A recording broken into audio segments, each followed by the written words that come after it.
बच्चों को अपना शिकार बना रहे हैं और कितने बच्चों को आपने अब तक शिकार बनाया है?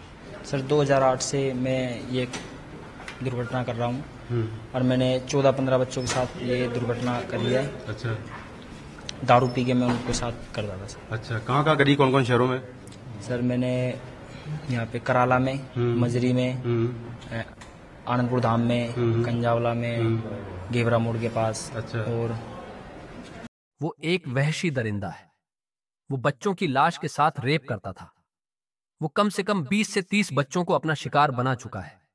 उसे सजाए मौत होनी चाहिए। ये सारी बातें वो खुद कबूल करता है। वो खुद को फांसी दिए जाने की बात भी खुद ही करता है। वो एक ऐसा शैतान है जिसके करतूतें जानकर शैतान भी शर्मा जाए। अदालत ने उसे मासूम बच्चों का कत्ल करने और उनके साथ यौनाचार करने के मामले में दोषी करार दिया है और उसे उम्र कैद की सजा सुनाई है। इस दरिंदे की करतूत जितनी वहशियाना है, उतनी ही उसकी कहानी भी खौफनाक है। 14 जुलाई 2015 बाहरी दिल्ली के बेगमपुर इलाके में एक खंडहर नुमा इमारत में एक बच्ची की लाश मिलती है। लाश को देखकर पहली ही नजर में यह साफ था कि बच्ची के साथ ज्यादती हुई है, यानी किसी ने शायद रेप करने के बाद उसकी हत्या कर दी है। आनन फानन में दिल्ली पुलिस लाश बरामद कर उसे पोस्टमार्टम के लिए भिजवाती है और फिर मामले की जांच शुरू कर दी जाती है। इत्तेफाक से मौका ए वारदात पर पुलिस को कुछ पेपर पड़े मिलते हैं, जिसमें एक आई कार्ड समेत दूसरे दस्तावेज शामिल थे। पुलिस अब इस आई कार्ड से उस शख्स तक पहुंचती है जिसका वो आई कार्ड था, लेकिन जब पुलिस उससे पूछताछ करती है तो एक ऐसी कहानी निकल सामने आती है कि खुद पुलिस वालों का भी दिमाग घूम जाता है। ये कहानी है कि एक ऐसे सीरियल रेपिस्ट, सीरियल किलर और नेक्रोफिलिया के शिकार इंसान की, जो न सिर्फ कम उम्र के बच्चों को अपना शिकार बनाता था, बल्कि उनकी लाश के साथ भी ज्यादती करता था।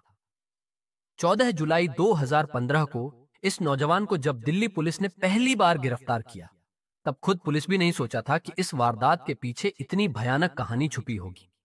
जांच आगे बढ़ी तो खुलासा हुआ कि खंडहर से मिली बच्ची की वो लाश रेप और कत्ल की इकलौती वारदात नहीं थी, बल्कि इससे पहले उसी रेपिस्ट और किलर ने एक एक कर कम से कम 30 से ज्यादा बच्चों को अपना शिकार बनाया था।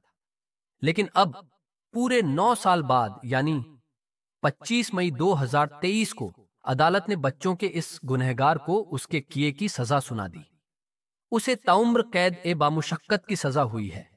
अगर नोएडा के निठारी कांड को छोड़ दिया जाए तो इससे पहले पूरे देश ने इतनी भयानक और इतनी विभत्स जुर्म की कोई कहानी नहीं सुनी थी, जैसी कहानी उसे रविंद्र को गिरफ्तार करने के बाद पता चली। असल में 14 जुलाई 2015 को बच्ची की लाश मिलने के बाद पुलिस मौके पर मिले कागजों से पहले सन्नी नाम के एक नौजवान तक पहुंची। लेकिन जब पुलिस ने सन्नी को बच्ची की लाश के पास से उसके पेपर मिलने की बात कही और बच्ची के कत्ल के सिलसिले में उससे पूछताछ करने लगी, तो सुन्नी बिल्कुल आसमान से नीचे आ गिरा।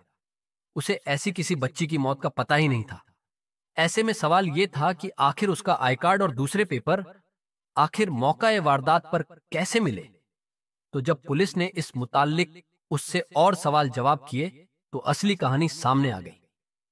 सन्नी ने बताया कि उसकी अपने पड़ोस में रहने वाले रविंद्र नाम के एक लड़के के साथ शराब पीने के दौरान लड़ाई हो गई थी और उसी मारपीट के दौरान रविंद्र ने उसका आई कार्ड और दूसरे पेपर्स उससे छीन ली थी। ऐसे में पुलिस को लगने लगा कि हो ना हो मौका ए वारदात पर सन्नी का आई कार्ड और दूसरे पेपर रविंद्र ने ही उसे फंसाने के लिए फेंके होंगे। इसके बाद पुलिस ने रविंद्र को धर दबोचा और जब उससे पूछताछ की तो पुलिस का यह शक बिल्कुल सही निकला। लेकिन इसके बाद जब रविंद्र ने अपना मुंह खोला तो पुलिस के भी पांव तले जमीन खिसक गई। पुलिस ने रविंद्र को पकड़ा तो सिर्फ एक कत्ल के मामले में था, लेकिन यहां रविंद्र खुद ही अपनी जुबान से एक नहीं बल्कि 30-30 बच्चों का कत्ल करने की बात कबूल कर रहा था। बल्कि वो तो यहां तक बता रहा था कि वो बच्चों का कत्ल करने के बाद उसके साथ रेप भी करता था, यानी उसे लाश के साथ रेप करने में मजा आता था। पुलिस की छानबीन में पता चला कि रविंद्र 6 से 12 साल तक के बच्चों की तलाश करता था और उन्हें अपना शिकार बनाता था। हालांकि एक बार उसने 2 साल के बच्चे के साथ भी रेप किया था और उसकी हत्या कर दी थी। वो उत्तर प्रदेश के कासगंज का रहने वाला है। साल 2008 में काम की तलाश में वो पहली बार दिल्ली आया था। उसके पिता प्लम्बर का काम करते थे और मां दूसरों के घरों में कामकाज करती थी। मजदूरी करते हुए रविंद्र को नशे की लत गई और वह ड्रग्स लेने लगा। ड्रग्स न मिलने पर शराब के नशे में चूर हो जाता था। एक बार ऐसे ही नशे के दौरान उसने एक पॉर्न फिल्म देख ली, जिसके बाद उसके अंदर का हैवान जाग गया। वो घर से निकला और एक बच्चे की हत्या कर दी और फिर उसकी लाश के साथ रेप किया। गिरफ्तारी के बाद जब रविंद्र ने खुद अपनी जुबान से अपनी तमाम पुरानी करतूतों का भी खुलासा करना शुरू किया, तो कुछ देर के लिए मामले की जांच कर रहे पुलिस अफसर भी हैरान रह गए। पुलिस ने तफ्तीश के दौरान पाया कि रविंद्र ने साल 2008 से 2015 के बीच 30 से ज्यादा बच्चों को अपना शिकार बनाया था, लेकिन पुलिस इस मामले की जांच के बाद सिर्फ 3 ही मामलों में उसके खिलाफ चार्जशीट दाखिल कर सकी। फिलहाल इनमें से एक मामले में उसे गुनहगार करार देते हुए दिल्ली को रोहिणी कोर्ट के एडिशन सेशन जज ने उसे आजीवन कारावास की सजा सुनाई है।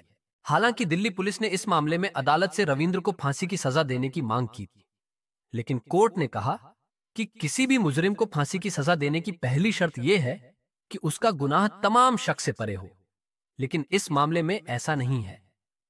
रविंद्र के खिलाफ सबूत तो है, लेकिन वो बियॉन्ड डाउट यानी सारे शक से परे नहीं है। ऐसे में उसे फांसी की सजा देना मुनासिब नहीं है। फिर जेल में रहने के दौरान भी उसका चाल चलन ठीक रहा है, लिहाजा उसे फांसी नहीं बल्कि उम्र कैद की सजा दी जाती है। हालांकि इससे पहले बचाव पक्ष ने उसके गरीब होने की बात कहते हुए उससे रियायत बरतने की मांग की थी, लेकिन अदालत ने कहा कि किसी गुनहगार को गरीब होने की वजह से माफी नहीं दी जा सकती, क्योंकि कानून में ऐसा कोई प्रावधान ही नहीं है।